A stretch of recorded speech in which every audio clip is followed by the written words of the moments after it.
सदगुरु सबनदास महाराज की इस पावन जगह के मुख्य रूप से जिन्होंने इसको आगे बढ़ाने का काम किया, सदगुरु जुम्मा दास जी की भी इस पावन जगह पर जिन्होंने इसको पीठ को आगे बढ़ाने का काम किया, उनका भी एक जोरदार जयकारा आप मेरे साथ लगाएंगे। सदगुरु जुम्मा दास जी की। आज सती अनसुईया धाम पर मैं और आप जगत गुरु सदगुरु रविदास जी महाराज का जन्म दिवस मनाने के लिए इकट्ठा हुए हैं। अच्छी बात यह है कि जिस दिन हम ये कार्यक्रम कर रहे हैं उस दिन कौम के अमर शहीद संत रामानंद जी महाराज की जयंती भी है। एक ही दिन पर दो महापुरुषों के प्रकाश पर्व को मनाने का अवसर हमें मिला है। इसके लिए मैं यहाँ इस धाम को नेतृत्व कर रहे महात्मा सतीश दास जी का भी बहुत बहुत धन्यवाद करता हूं। उनके प्रयास से मैं और आज मेरे जैसे बहुत सारे साथियों को यहां आने का मौका मिला।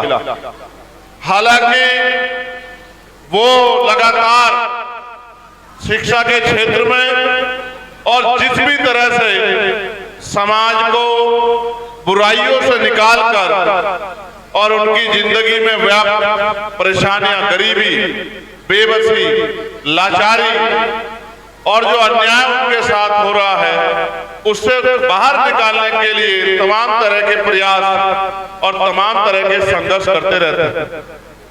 उनके बराबर में हमारे एक और पूज्य महात्मा जी, जिनका आशीर्वाद भी बेटे के तौर पे मुझे हमेशा मिलता रहा और उनके साथ बहुत सारे संत यहाँ उपस्थित हैं। इन संतों के चरणों में भी मैं नतमस्तक होता हूँ, इनको भी मैं नमन करता हूँ।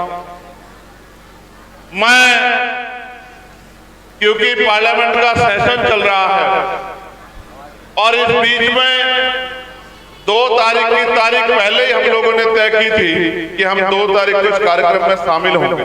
तो जितने श्रद्धालु यहाँ इस कार्यक्रम में शामिल हुए हैं, हालांकि अभी तो ये कार्यक्रम शुरू हुआ है, अभी तो 1-2 घंटे बाद यहाँ से वहां तक किलोमीटर तक पैर रखने की जगह नहीं बचेगी, क्योंकि इतनी संगत जो है हमारे शुक्र ताल के जो आश्रम है उनसे जुड़ी हुई है। मगर मुझे जल्दी जाना है क्योंकि महाराज जी भी जानते हैं मेरे कंधों पे जिम्मेदारी। जिस तरह से आज जुल्म, जाति, अन्याय, अत्याचार और तमाम तरह की परेशानियां लोगों के ऊपर आ पड़ी हैं, इन परेशानियों में बैठ के काम नहीं चलता। इन परेशानियों का मुकाबला हम लोगों को करना पड़ेगा। आज जहां हम इस आश्रम पे खड़े हैं तो महाराज जी आपसे बैठने की विनती कर रहे थे। उसका कारण ये है कि अभी अभी कुंभ में इतनी बड़ी भगदड़ हुई है और लगभग एक अखबार की रिपोर्ट है कि लगभग 1500 श्रद्धालु गायब हैं। 1500 मैंने अपनी आंखों से देखा, वीडियो के माध्यम से मैं नहीं बयां कर सकता कितने लोगों की जान गई है और उनके शरीरों का क्या हालात है। ये सब सरकार की लापरवाही, सरकार के निकम्मेपन और अव्यवस्थाओं के कारण हुआ। हमें अपने कार्यक्रम को व्यवस्थित करना चाहिए और अपने कार्यक्रम को स्वतः ही जिम्मेदारी के साथ आगे बढ़ाना चाहिए। ये मेरी और आप सबकी जिम्मेदारी है, क्योंकि जब आप जिम्मेदारी से कोई काम नहीं करोगे तो फिर अव्यवस्था होगी और अव्यवस्था होगी तो इसका नुकसान जैसे कुंभ में छोटे छोटे बच्चों ने उठाया, उनके परिवार के लोगों ने उठाया, किसी की माँ उनको छोड़ के चली गई, छोटे बच्चे रह गए, किन्हीं की बहन उनको छोड़ के चली गई, बिना भाई के वो रह गए, बिना बहनों के, किसी का भाई चला गया, किसी के पिता चले गए, इस पावन जगह से, इस पावन धाम से अपने जगत गुरु सतगुरु रविदास जी महाराज से ये प्रार्थना करता हूँ कि उनके परिवारों को भी दुख सहने की शक्ति मिले, उनके परिवारों को अभी कल्याण हो, जिनके परिवारों में इतनी बड़ी पीड़ा हो गई। फिर यही पड़ोस में बागपत में जैन समाज के कार्यक्रम में 16-17 श्रद्धालुओं की जान चली गई है। मैं उनके लिए भी यहाँ इस पवित्र धाम से प्रार्थना करता हूँ कि महाराज जी का आशीर्वाद उनके ऊपर भी हो और उनके परिवार का भी कल्याण। और यहाँ जो इतनी बड़ी संगत आई है, जो संगत इस आश्रम से जुड़ी है, मैं उनके लिए भी प्रार्थना करता हूँ कि महाराज जी का आशीर्वाद उन पे भी हो, उनके परिवार का भी कल्याण हो, उनके परिवार और जगत में जितने भी प्राणी हैं, किसी भी जाति के हो, किसी भी धर्म के हो, किसी भी पंथ के हो, किसी भी रंग के हो, सबका कल्याण हो, सबके घर में खुशहाली आए, सबकी गरीबी बेबसी तमाम तरह की परेशानियां खत्म हो और सबको इज्जत की जिंदगी मिले, बहन बेटियों का सम्मान हो और बहन बेटियों को जो तमाम तरह की परेशानियां आ रही हैं, ये परेशानियां खत्म हो। हालांकि आज एक लंबी लड़ाई मुझे एक दिन के बाद लड़नी है, क्योंकि बजट कल जारी हुआ और आपने देखा होगा कि बजट में हमारे हिस्से में नमक के बराबर भी कुछ नहीं आया। इसका मतलब सरकारें वोट तो हमारा लेती हैं, सरकार बनाने से पहले वादे तो करती हैं, लेकिन जब हमारे हिस्से की बात आती है तो हमारे हिस्से से हमें महरूम करने का काम करते हैं। तो हमें तो अपने, आज मैं आपसे फिर कहूंगा, हमें अपने 3-4 महापुरुषों के बारे में जरूर पढ़ना चाहिए और उनके विचारों पे आगे बढ़ना चाहिए। जैसे 600 साल पहले सतगुरु रविदास जी महाराज ने कहा, जब उनसे ऐसी संगत में पूछा गया कि महाराज जी हम खूब मेहनत करते हैं, खूब पसीना बहाते हैं, खूब कष्ट उठाते हैं, फिर भी हमारे जीवन में सुख शांति क्यों नहीं है? तो महाराज जी ने अपनी वाणी के जरिए संदेश के तौर पे कहा कि रविदास मानो सुखी बसन्नु, सूकर है कोई ठाव, एक सु स्वराज माही, दूसर मरगट गांव। कि सुख शांति का जीवन जीने के 2 ही रास्ते हैं। अगर आप जीते जी सुख शांति चाहते हो तो स्वराज माही अपना राज लाओ, और अगर मरने के बाद चाहिए तो फिर वो शमशान घाट में और कब्रिस्तान में मिलेगा। तो आप तो और मैं तो जिंदा लोग हैं, हमें भी राजपाज लाना पड़ेगा, क्योंकि राज होगा तभी काज होंगे और राज नहीं होगा तो कोई काज नहीं होगा। साथ साथ उन्होंने फिर ये पूछा कि महाराज जी राज तो अभी भी है, तो राज अभी भी है तो मगर काज तो नहीं हो रहे, ना ही सुख शांति का जीवन मिल रहा है। तो महाराज जी ने कहा कि राज भी ऐसा होना चाहिए, वाणी के माध्यम से समझाया कि ऐसा चाहूं राज में जहां मिले सबन मुअन और छोट बड़े सब संग से रैदास रहे प्रसन्न। कि राज भी ऐसा होना चाहिए जहां कोई छोटा बड़ा ना हो, जहां कोई ऊंच नीच ना हो, जहां सब लोग समान हो, किसी बहन बेटी का अपमान ना हो, कोई चोरी डकैती हत्या ना हो, किसी को खाने के लिए अन्न की, किसी को तन ढकने के लिए कपड़े की और सर ढकने के लिए छत की दिक्कत ना हो, पीने के लिए पानी की दिक्कत ना हो। यानी कि बेगमपुरा राज, यानी कि बेगम का मतलब होता है बिना गम का राज, जहां किसी प्राणी, कोई जीव हो, जीव जंतु हो, जानवर हो, पशु हो, पक्षी हो, इंसान हो, किसी की जिंदगी में कोई गम ना हो, ऐसा राज होना चाहिए। अभी तो वो राज व्यवस्था लागू नहीं हुई। मेरा विश्वास है अगर संतों गुरुओं का आशीर्वाद रहा और आपका प्यार रहा तो उत्तर प्रदेश बहुत जल्द बेगमपुरा राज देखेगा। इस बात का मैं आपको विश्वास दिलाता हूं और मैं आपको लिख के देता हूं, जिस दिन बेगमपुरा आएगा उसी दिन संविधान का राज, बेगमपुरा राज, उसी दिन ये देश प्रदेश खुशहाल होगा और आप अपने मन में महसूस करोगे कि आज हमारी इज्जत इस देश में प्रदेश में बन गई। साथ साथ मैं आपको याद दिलाना चाहता हूं, बाबा साहब अम्बेडकर ने भी कहा है, बाबा साहब अम्बेडकर ने कहा राजनीति में हिस्सेदारी नहीं करोगे, सबसे बड़ा दंड ये होगा कि लोग आपके ऊपर शासन करेंगे। और उन्होंने ये भी कहा कि political power is the master की, इट इज द मास्टर की by which can you open each and every door of your success। यानी कि राजनीतिक सत्ता वो चाबी है जिससे आप अपनी सारी परेशानियों का हल खोल सकते हो, आपकी परेशानियों को बंद करने वाले सारे दरवाजों को खोल सकते हो, अपनी सारी परेशानियां खत्म कर सकते हो। कैसे? आज आप पे गरीबी है तो आप सोचते हो गरीबी कैसे दूर होगी। आज आपके पास जमीन नहीं है, आप सोचते हो आप जमीन कहां से मिलेगी। आज आप पे रोजगार नहीं है, आप सोचते हो रोजगार कहां से मिलेगा। आज आप कहते हो अच्छी सड़कें नहीं है, बिजली नहीं है, बिजली के दाम ज्यादा है, पानी नहीं है, तमाम तरह की और मुसीबतें, अच्छे स्कूल नहीं है, कॉलेज नहीं है, यूनिवर्सिटियां नहीं है, हॉस्पिटल नहीं है, तमाम तरह से गरीब की जेब कट रही है। तो बाबा साहब ने कहा अपनी ताकत बना लो और अपने आप देने वाले बन जाओ, अपने आप जनता की मदद करो और वो राजकाज नहीं होगी। तो बाबा साहब ने भी यही बात कही। उन्होंने संविधान में भी ये लिखा कि कोई छोटा बड़ा नहीं होगा, सब बराबर है, महिलाओं को भी अधिकार दिए। और यही बात मान्यवर साहब काशीराम कह के गए। उन्होंने कहा जिनका राजकाज होता है उनकी बहन बेटियों पे जुल्म नहीं होता, उनके हाथ भी फैले होते, उनके ऊपर कोई अत्याचार नहीं करता, उनके लोग लाइन में नहीं लगते, वो तो जिस चीज की तरफ हाथ रख देते वो उनकी हो जाती है। तो उन्होंने कहा हुक्मरान बनना है। और मैं आपसे कहना चाहता हूं आज पावन दिन पे कि अपने संतों गुरुओं महापुरुषों के दिखाए रास्ते पे चलो। तमाम तरह की बुराइयां, अंधविश्वास, पाखंडवाद और जो और बुराइयां हैं हमारे यहाँ, दहेज, शराब, नशा, इनको भी छोड़ो, तभी आपका भला हो सकता है, वरना इसके अलावा कोई रास्ता। भाई जैसे संतों ने रास्ता दिखाया, वो अपनी वाणियों में कहते हैं नशा छोड़ो, बुराइयां छोड़ो, अंधविश्वास छोड़ो, पाखंडवाद छोड़ो। वो कहते हैं दहेज और तमाम तरह से ऐसा कोई काम मत करो जिससे प्राणियों में भय पैदा हो, डर पैदा हो, नुकसान हो। तो आप उनकी बात को मान तो आपका जीवन भी सफल।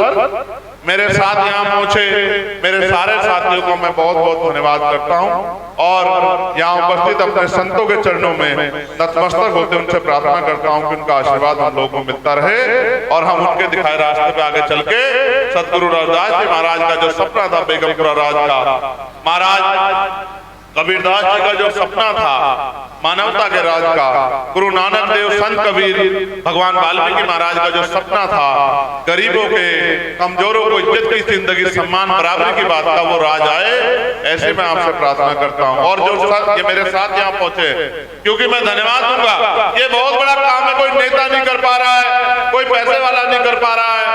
पैसे वाला होना अलग बात है, लेकिन उस अपने पैसे का समाज के गरीबों के लिए उसका प्रयोग करना एक अलग बात है। महाराज जी ने यहाँ बड़ा कदम उठाया है कि 5 बेटियों की शादी की जिम्मेदारी उठाई है। इसके लिए भी मैं अपने दोनों जो है संतों का बहुत बहुत धन्यवाद करता हूँ और मैं आपसे अपील भी करता हूँ कि इस ये मानवता के हित का काम है, ये बहुत अच्छा काम है, इसमें अपना योगदान जरूर देना। जितने भी लोग आए, जिसकी जितनी हिम्मत हो, कोई कम कोई ज्यादा, जिसकी जितनी हैसियत हो, जो जितनी जुटा सके, क्योंकि अच्छे काम में दिए गए धन से कभी नुकसान नहीं होता।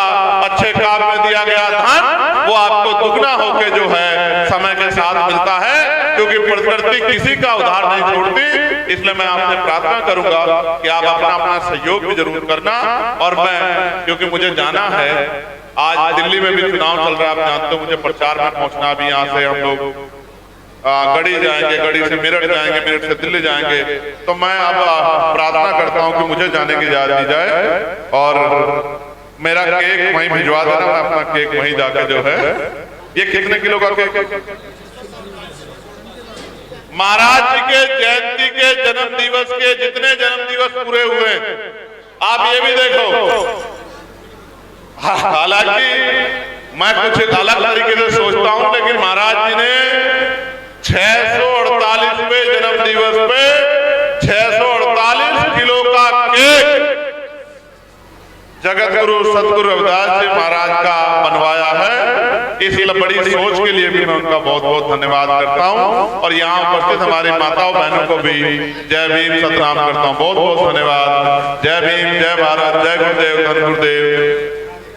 और आप सबके लिए मंगल कामना। धन्यवाद।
अरे अभी बोला है कि व्यवस्था बनाइए, अनुशासन में रहिए। आप सभी संविधान के मानने वाले लोग हैं।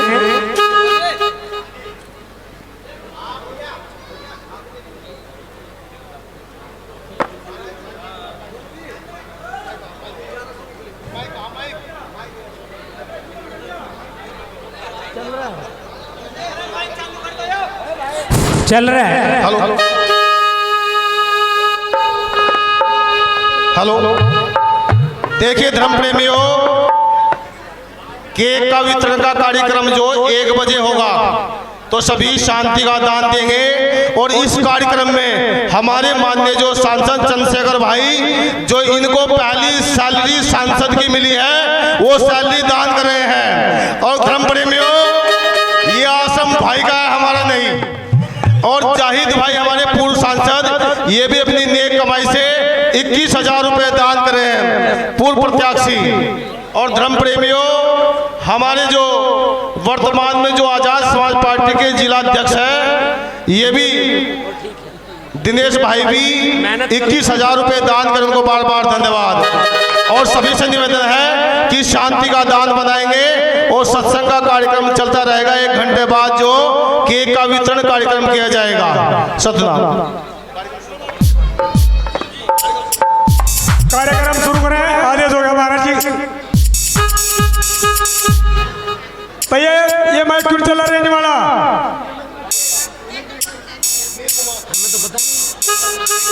हम तो बैठे, हमें क्या करना।